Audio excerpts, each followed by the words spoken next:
हरे कृष्णा। आप सभी को श्रावण मास की अत्यंत पवित्र कामिका एकादशी व्रत की बहुत सारी शुभकामनाएं। जो भी भक्त सच्ची श्रद्धा के साथ, नियम और निष्ठा के साथ कामिका एकादशी का व्रत धारण करते हैं, व्रत में नियमों का पालन करते हैं, कथा का श्रवण करते हैं, इससे व्यक्ति के सभी प्रकार के पाप ताप नष्ट हो जाते हैं। यह व्रत सांसारिक बंधनों से छुटकारा पाने के लिए अति श्रेष्ठ है। इस व्रत को करने वाला धन, वैभव, पुत्र, पौत्र आदि से सुखी होकर तथा अंत में वैकुंठ धाम की उसे प्राप्ति होती है। तो आइए अब सुनते हैं कामिका एकादशी व्रत में सुनी जाने वाली देवी तुलसी की कथा। तत्पश्चात आप सुनेंगे कामिका एकादशी मुख्य कथा। कामिका एकादशी व्रत कथा के अनुसार युधिष्ठिर ने पूछा, हे गोविंद, हे वासुदेव, आपको मेरा नमस्कार है। श्रावण मास के कृष्ण पक्ष में कौन सी एकादशी होती है? कृपया उसका वर्णन कीजिए। भगवान श्री कृष्ण बोले कि हे राजन, सुनो, मैं तुम्हें एक पाप नाशक आख्यान सुनाता हूं, जिसे पूर्व काल में ब्रह्मा जी ने नारद जी से पूछने पर कहा था। नारद जी ने प्रश्न किया, हे भगवान, हे कमलासन, मैं आपसे यह सुनना चाहता हूं कि श्रावण के कृष्ण पक्ष में जो एकादशी होती है उसका क्या नाम है, उसके देवता कौन है तथा उसमें कौन सा पुण्य होता है, इसकी कथा क्या है? प्रभु, यदि आपका मुझ में प्रीति है तो कृपा कर यह विस्तार से बताइए। ब्रह्मा जी ने कहा, नारद सुनो, मैं संपूर्ण लोगों के हित की इच्छा से तुम्हारे प्रश्न का उत्तर दे रहा हूं। श्रावण जो कृष्ण पक्ष की एकादशी होती है उसका नाम कामिका है। उसके स्मरण मात्र से वाजपेयी यज्ञ का फल मिलता है। इसकी कथा सुनो। एक समय किसी सुदूर ग्राम में एक प्रचंड बलशाली क्षत्रिय निवास करता था, जिसका नाम वीरभद्र था। वह अपने अतुलनीय शक्ति पर अत्यंत अहंकार का भाव रखता था, मानो उसे तीनों लोकों में कोई पराजित नहीं कर सकता। तथापि वह धर्म था और नित्य प्रति तीनों लोकों के स्वामी भगवान विष्णु की भक्ति भाव से उपासना करता था। उसके हृदय में विष्णु के प्रति अटूट श्रद्धा थी, परंतु उसका बल मद उसके विवेक बुद्धि पर हावी था। एक शुभ दिवस वीरभद्र किसी विशेष कार्य हेतु यात्रा पर निकला। मार्ग में उसका संयोग एक निर्धन ब्राह्मण से हुआ, जो शांतचित होकर अपनी धर्मचर्या में लीन था। किंतु उस समय वीरभद्र क्रोध आवेश में आकर उससे लड़ाई कर बैठा। ब्राह्मण कुछ समझ पाता, इससे पूर्व ही वीरभद्र ने क्रोधावश उस पर प्रहार करना प्रारंभ कर दिया। पुराणों में कहा गया है कि क्रोध मनुष्य का प्रथम शत्रु है। तो यह ब्राह्मण अत्यंत दुर्बल था और बलशाली क्षत्रिय के उस भीषण प्रहार को सहन न कर सका। परिणाम स्वरूप क्षण भर में ही उसके प्राण पखेरु उड़ गए और वह वही धरती पर निष्प्राण हो गया। इस घटना से वीरभद्र सत्य में आ गया। जब उसने उस निर्दोष ब्राह्मण का मृत शरीर देखा तो उसे अपनी अज्ञानता और अहंकार पर तीव्र पश्चाताप हुआ। उसे अपने घोर त्रुटि का भान हुआ कि उसने अपने बल के अभिमान में एक निर्मल ब्राह्मण की निर्मम हत्या कर दी। उसके हृदय में आवेगवश किए गए इस पाप कर्म का गहरा दुख व्याप्त हो गया। ग्राम में यह विनाशकारी समाचार वज्रपात की फैल गया। वीरभद्र ने समस्त ग्रामवासियों के समक्ष क्षमा याचना की और प्रतिज्ञा की। वह उस दिव्यांगत ब्राह्मण का अंतिम संस्कार विधि विधान से संपन्न कराएगा। उसने ब्राह्मण के श्राद्ध कर्म का संकल्प लिया और समस्त ग्रामवासियों को भोजन हेतु आमंत्रित किया। किंतु वीरभद्र के इस प्रायश्चित यज्ञ में किसी ने भी सहयोग नहीं किया। संध्या काल में भी कोई उसके गृह पर भोजन करने नहीं आया। ग्राम के पंडितों ने भी उस ब्राह्मण की अंतिम क्रिया में सम्मिलित होने से स्पष्ट इनकार कर दिया। तब वीरभद्र ने पुनः करबद्ध होकर पंडितों से अपने पाप के फल और उसके निवारण का उपाय पूछा। पंडितों ने गंभीर मुद्रा में कहा, हे वीरभद्र, तुमने एक निर्दोष ब्राह्मण की हत्या की है, जिससे तुम्हें ब्रह्म हत्या का घोर पाप लगा है। यह पाप अत्यंत दारुल है और जब तक तुम इस ब्रह्म हत्या दोष का उचित प्रायश्चित नहीं करती, तब तक हम तुम्हारे गृह पर भोजन ग्रहण नहीं कर सकते। यह सुनकर वीरभद्र ने विनीत भाव से ब्रह्म हत्या दोष के प्रायश्चित का उपाय पूछा। पंडितों ने शास्त्रों का उदाहरण देते हुए कहा, श्रावण मास के कृष्ण पक्ष की एकादशी तिथि, जिसे कामिका एकादशी कहा जाता है, उस दिन तुम विधि विधान से जगत के पालनहार भगवान विष्णु की पूजा उपासना करो। साथ ही ब्राह्मणों को भोजन कराओ और उन्हें यथाशक्ति दान दक्षिणा प्रदान करो।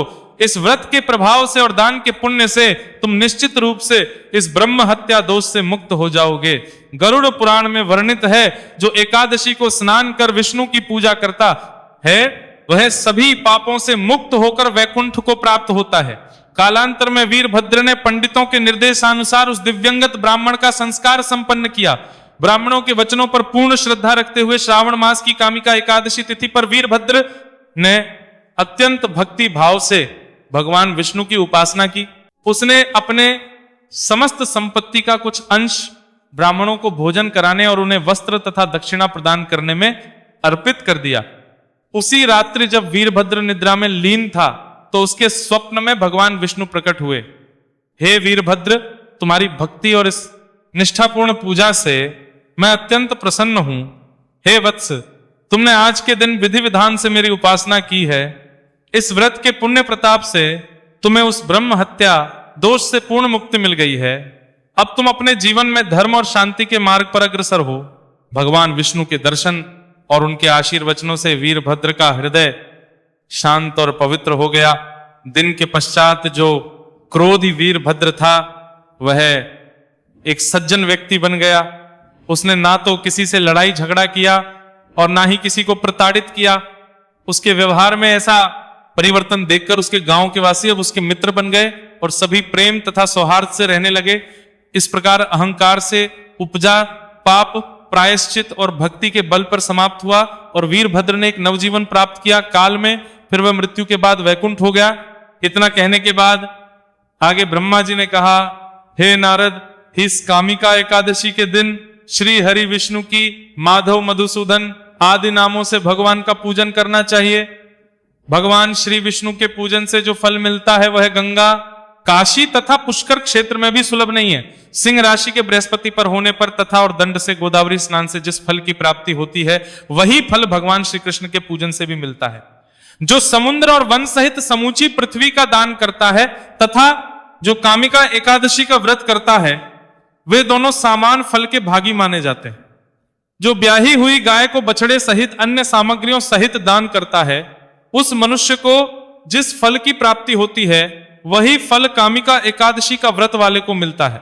जो नर श्रेष्ठ श्रावण मास में भगवान श्रीधर का पूजन करता है उसके द्वारा गंधर्वों और नागों सहित संपूर्ण देवताओं की पूजा हो जाती है। अतः पाप से घिरे हुए मनुष्य को यथाशक्ति पूरा यत्न करके कामिका एकादशी के दिन श्री हरि का पूजन करना चाहिए। जो पाप रूपी पंख को से भरे हुए संसार समुद्र में डूब रहे हैं उसका उद्धार करने के लिए कामिका एकादशी का व्रत सबसे है। अध्यात्म विद्या परायण पुरुषों को जिस फल की प्राप्ति होती है उससे अधिक फल कामिका एकादशी व्रत का सेवन करने वालों को मिलता है। कामिका एकादशी का व्रत करने वाला मनुष्य रात्रि में जागरण करके ना तो कभी भयंकर यमदूत का दर्शन करता है और ना ही कभी दुर्गति में पड़ता है। लाल मणि मोती व तुरी और मूंगे आदि से पूजित होकर भी भगवान विष्णु वैसे संतुष्ट नहीं होते जैसे कि तुलसी दल से पूजित होने पर होते हैं। जिसने तुलसी की मंजरियों से श्री केशव का पूजन कर लिया उसके जन्म भर का पाप निश्चय ही कट जाता है। जो दर्शन करने पर सारे पाप समुदाय का नाश कर देती है, स्पर्श करने पर शरीर को पवित्र बनाती है, प्रणाम करने पर रोगों का निवारण करती है, जल से सींचने पर यमराज को भी भय पहुंचाती है, आरोपित होने पर भगवान श्री कृष्ण के समीप ले जाती है और भगवान के चरणों में चढ़ाने का मोक्ष रूपी फल प्रदान करती है। उस तुलसी देवी को मेरा नमस्कार है। जो मनुष्य एकादशी को दिन या रात में दीपक दान करता है उसके पुण्य की संख्या चित्रगुप्त भी नहीं जानते। एकादशी के दिन भगवान श्री कृष्ण के सम्मुख जिसका दीपक जलता है उसके पितर स्वर्गलोक में स्थित होकर अमृतपान से तृप्त होते हैं। घी या तिल के तेल से भगवान के सामने दीपक मनुष्य के देह त्याग के पश्चात करोड़ों दीपकों से पूजित हो स्वर्गलोक में जाते हैं। भगवान श्री कृष्ण कहते हैं, युधिष्ठिर, यह तुम्हारे सामने मैंने कामिका एकादशी महिमा का वर्णन किया है। कामिका सब पातकों को हरने वाली अतः मनुष्यों को इसका व्रत अवश्य करना चाहिए। यह स्वर्गलोक तथा महान पुण्य फल प्रदान करने वाली है। जो मनुष्य श्रद्धा के साथ इसका महात्म्य श्रवण करता है या का है वह सब पापों से मुक्त हो श्री विष्णु के लोक में जाता है। तो प्रेम से बोलिए, ओम नमो भगवते वासुदेवाय नमः। प्रिय भक्तों, आइए अब श्रवण करते हैं सभी मनोकामनाओं को सिद्ध करने वाली भगवान विष्णु की परम प्रिय तुलसी माता की कथा। इस कथा को सुनकर ही व्रत का पूर्ण फल प्राप्त होता है। एक गांव में एक बुजुर्ग महिला रहा करती थी। वह बहुत ही पूजा पाठ करती थी। वह रोज तुलसी माता की पूजा करती थी।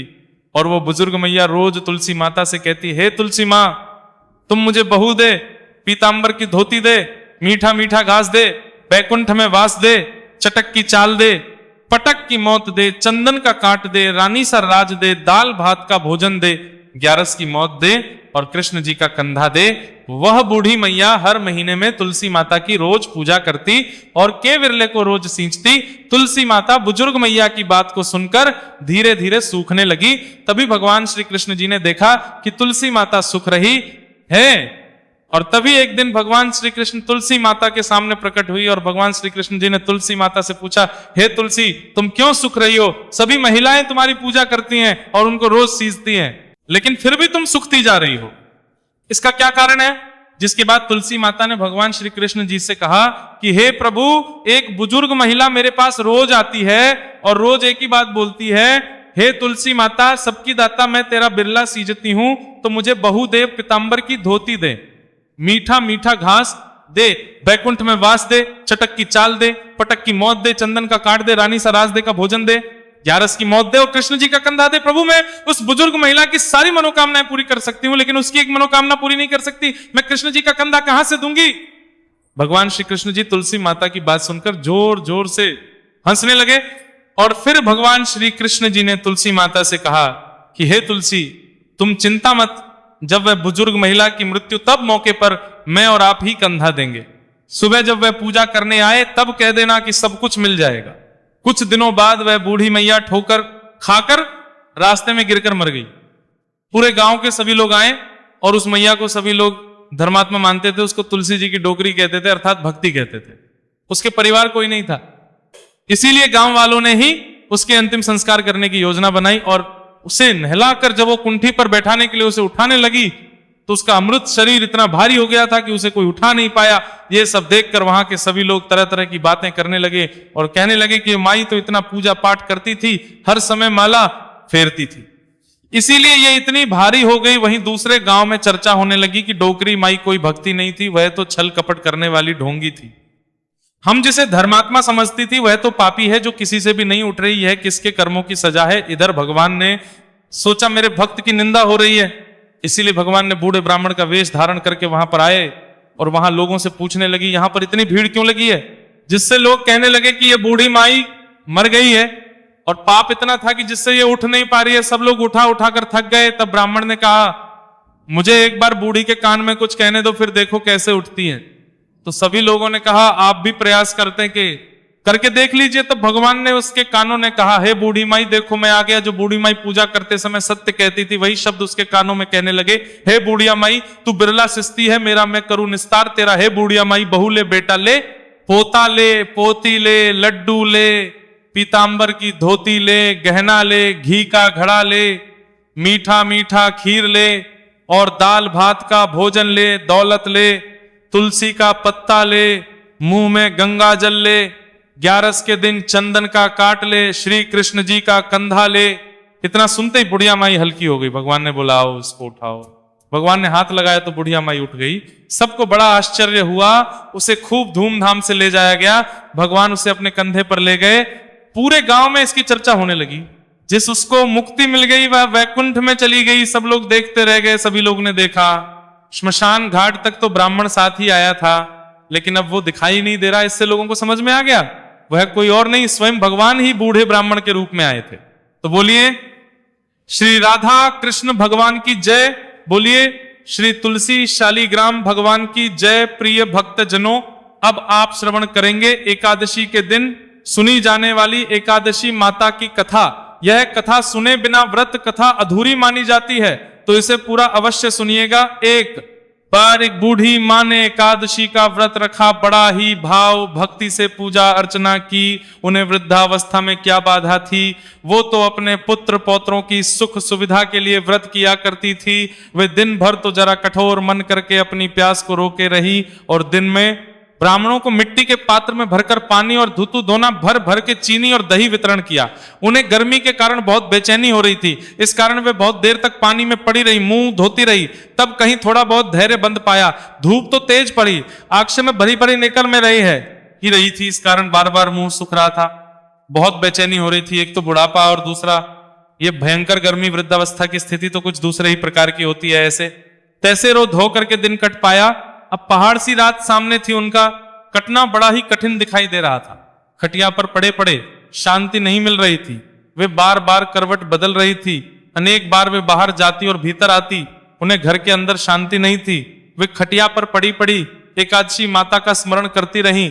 वे कहती रहीं कि हे माता जी, आप मेरी लाज रखिएगा, मुझे शांति दे दीजिएगा जिससे मैं यह व्रत कर सकूं। और यह पहाड़ सी रात शांति पूर्वक व्यतीत हो सकी। प्यास के कारण बूढ़ी मां की बेचैनी तो बढ़ ही रही थी। उन्होंने धैर्य रखने का बहुत प्रयास किया, किंतु सहनशीलता की सीमा टूट गई और वे घबराकर एकदम चिल्ला उठी। बोली कि बचाओ बचाओ। अम्मा का चिल्लाना सुनकर परिवार भर के नरनारी, बच्चे और पड़ोसी एकत्रित होकर बूढ़ी अम्मा के समीप पहुंच गए। सबने पूछा कि अम्मा, आपको क्या हुआ? आप क्यों चिल्ला रही हैं? आप इस वृद्धा अवस्था में ये कठिन व्रत क्यों कर रही हैं? अम्मा जी, शक्ति से ही भक्ति होती है। थोड़े ही देर में वे फिर से बोली कि अरे मेरे प्राण निकले ही जा रहे हैं, मेरी छाती पर ठंडे पानी का घड़ा रख। अब नातियों ने दादी की छाती पर ठंडे पानी का पात्र रख दिया। तब उन्हें कहीं थोड़ा बहुत आराम मिला और देर के लिए उन्होंने अपनी आंखें बंद कर ली। अब एकादशी माता ने सोचा कि ये बूढ़ी अम्मा है तो बहुत कठोर, जरा जाकर उसकी परीक्षा लेनी चाहिए। वे आधी रात को मुर्गा बनकर तेल लगाने लगी। मुर्गा की आवाज सुनकर दादी जल्दी से उठी और बाहर जाकर आसमान की ओर देखा। आसमान, किंतु आसमान में कहीं उन्हें प्रातःकालीन तारा नजर नहीं आया। वे सोचने लगी, यह क्यों और कैसे भूल गया? उन्हें प्यास तो लगी रही थी, थोड़ा बहुत उनका मन भी विचलित हो गया था। अंत में उन्होंने दृढ़ निश्चय कर लिया कि मैं अब व्रत को पूर्ण करके ही छोड़ूंगी, चाहे भले ही मेरे प्राण क्यों ना निकल जाए। यह सोचकर फिर वे खटिया पर शिथिल होकर लेट गई। थोड़ी देर में एकादशी माता ने उनकी फिर से परीक्षा लेनी चाहिए। एक छोटी सी बालिका एक गिलास में शरबत लेकर उनके सिरहाने आकर खड़ी हो गई और जोर से बोली, दादी जी, सवेरा हो गया है, आप हाथ मुंह धोकर शरबत पी लीजिए। पहले तो शरबत का गिलास देखकर उनका मन मचल उठा, किंतु अचानक व्रत का स्मरण हो आया और उन्होंने सोचा कि मैं किसी भी प्रकार से अभी शरबत नहीं पी सकती हूं, और वे शांति पूर्वक अपनी खटिया पर लेट गई। फिर थोड़ी ही देर में उन्हें ऐसा लगा जैसे किसी ने उन्हें पानी के कुएं में पलट दिया हो। वे बड़ी देर हाथ पैर चलाती रही, किंतु उन्होंने अपने मुंह में एक बूंद भी पानी जाने नहीं दिया। वे दृढ़ता पूर्वक अपना व्रत पालन करती रही। थोड़ी देर में ना जाने कहां से सामने आग जलने लगी, जिससे भारी गर्मी बढ़ने लगी। प्यास के कारण प्राण निकलने लगी, किंतु बूढ़ी अम्मा का कुछ भी नहीं बिगड़ पाया। वे जहां के तहां मुस्कुराती हुई बैठी रही। थोड़ी ही देर में बाहर प्रकाश दिखाई देने लगा, ऐसा जैसे सवेरा हो गया हो। बूढ़ी अम्मा ने जब बाहर निकलकर देखा तो समझ गई अभी सवेरा होने में 3-4 घंटे की देरी है। ये जानकर भी शांतिपूर्वक इधर उधर घूमने लगी। फिर एकादशी माता यह बात अच्छी तरह से समझ गई कि यह बूढ़ी अम्मा किसी भी प्रकार से अपने व्रत से नहीं टल सकती है। वे उनके सप्त व्रत को अच्छी तरह से समझ गई। अब सवेरा होते ही बूढ़ी माता ने स्नान किया, भगवान का पूजा पाठ किया, एकादशी की सुनी, ब्राह्मणों को दक्षिणा देकर भोजन कराया। तब कहीं उन्होंने व्रत का पारण करके जल ग्रहण किया। कन्याओं को भोज कराने के बाद अम्मा ने स्वयं भोजन किया। उस श्रेष्ठ व्रत के प्रभाव से बूढ़ी अम्मा की आयु में वृद्धि हो गई। उनका घर परिवार हरा भरा हो गया। अब उनको कोई अभाव ना रहा। वे हर तरह से सुख साधनों से संपन्न हो गई। नाती नातिन से उनका घर भर गया और वे उसी दिन से 12 एकादशी का व्रत करने लगी। एकादशी माता के व्रत के प्रताप से संसार में हर प्रकार के सुख भोग कर अंत में वे बैकुंठ धाम को चली गई। जैसे एकादशी माता ने बूढ़ी माता और उनके परिवार को हरा भरा किया, ऐसे ही एकादशी माता हम सभी की मनोकामनाओं को पूर्ण करें। बोलिए श्री लक्ष्मी नारायण भगवान जी की जय।